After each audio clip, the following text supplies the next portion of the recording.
Welcome back to exoticcarplayplace, everybody. Thanks for joining in again today.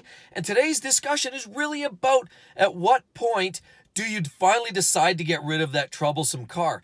We all have a passion for the automobile, and some of us a lot more than others. We all have different levels of risk tolerance, but sometimes it gets just too far. The problems exceed what we would normally be willing to accept. Let's talk about it now.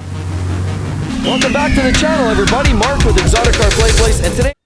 So with an ever-expanding marketplace of cars, there's lots of choices for lots of different consumers. Some consumers value reliability, while some consumers value strict hardcore performance, things that really excite you, and they don't worry about reliability. Other people want economy, other people want somewhere in between. Now, there's lots of great brands out there and lots of great selections, and since we're talking about BMW today specifically, what point does it become a problem for you to own that particular car? After all, BMWs are not really known for reliability, known a lot more for the driving experience. That's why a lot of us own these cars. It really becomes a lifestyle discussion about owning a BMW.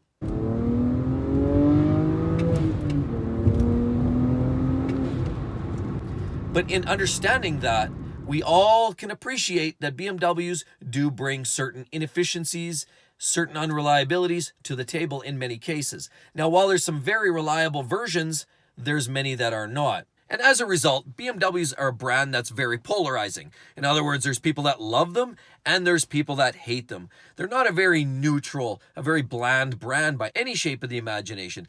Just take a quick look around the car. The cars are sculpted and designed for passion. People enjoy the way they look. And that's part of the reason we own them. They also happen to be one of the best driver's cars out there this side of anything supercar related.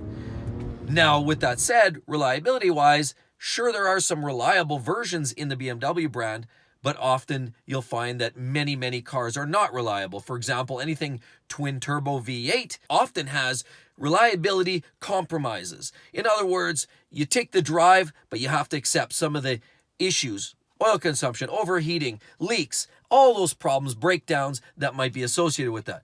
That being said, we choose these cars based on a passion. But how far can that passion really take you?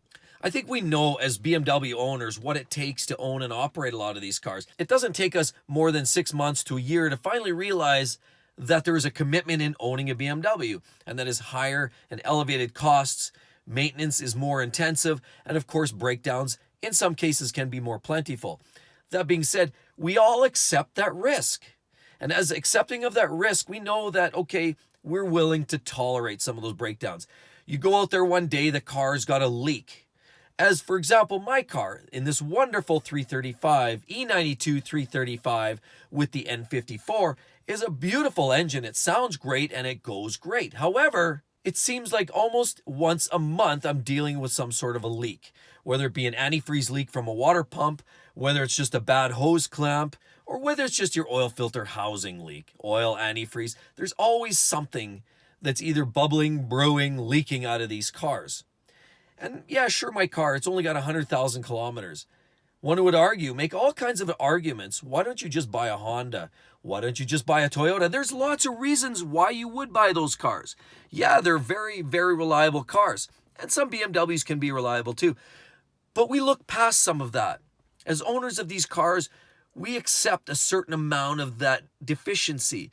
Why? For the driving experience. Why? Because life is way too short to drive boring cars. That's right.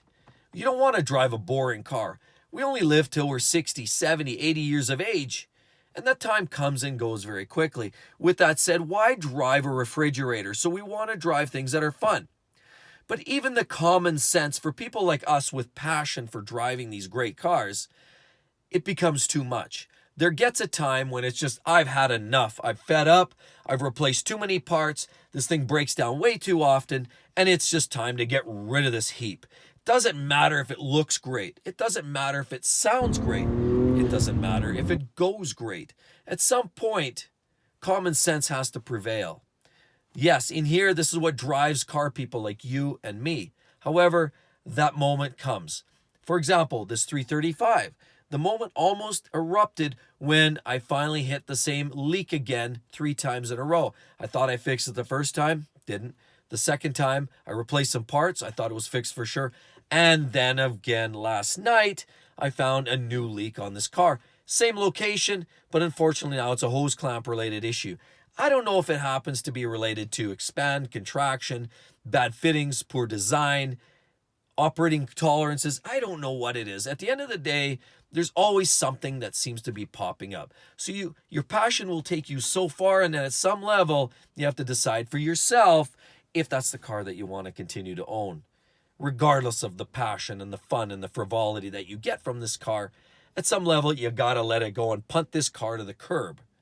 With that said, everybody has a different risk tolerance. Some people think changing set of brakes and tires every 3 years is a problem, where other people consider that pure maintenance. Some people consider water pumps and thermostats pure maintenance, while others consider that reliability-related issues. Some people consider sheer breakdown as the cutoff for reliability, and others consider reliability being more of just all the maintenance that you have to add to a car. For me, maintenance is maintenance. Reliability is a question of whether the car breaks down and leaves you on the side of the curb. That becomes a discussion about whether you want to keep that car. I don't consider the maintenance, even though it might be elevated, as a part of an issue. As a matter of fact, we all know that BMWs require more maintenance to keep them running well. See, that's the thing. As a BMW owner, even a Benz or an Audi owner, often we realize that these cars are built and designed to tighter tolerances. And as a result, we accept the fact that they need more maintenance. That doesn't mean they're unreliable. That just means more attention to detail, more frequent oil changes, adjustments, tweaks, tunes, dealing with the problems when they arise instead of letting them just evolve into and bubble over into a bigger problem. And for me, it gets to the point where if you start spending the kind of money within a year or two that is approaching the value of a car, for example, what if you buy an older M3? Let's just say an E46 M3, it becomes a problem. You wind up doing rod bearings and brakes, Vanos problem, and then a gearbox goes, maybe you have an SMG version of that car. All of a sudden, that car that you picked up for $12,000 has costed you $14,000 in 3 years for repairs. To me, that's a question of sanity. Maybe that's the point where you cut your loss and move that car down the road. Don't get trapped. Even though you've spent money and you say, okay, now I've spent that $14,000 in repairs on this $12,000 car, now we're going to be good.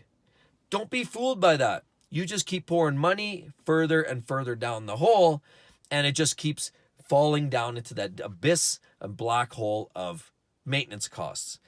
With all that said, be sure to hit that link over there that's going to talk about BMW lifestyle. The video over here, well, we're going to talk about reliability. Make sure you click on one of them. You're going to enjoy it. We'll see you on the other side.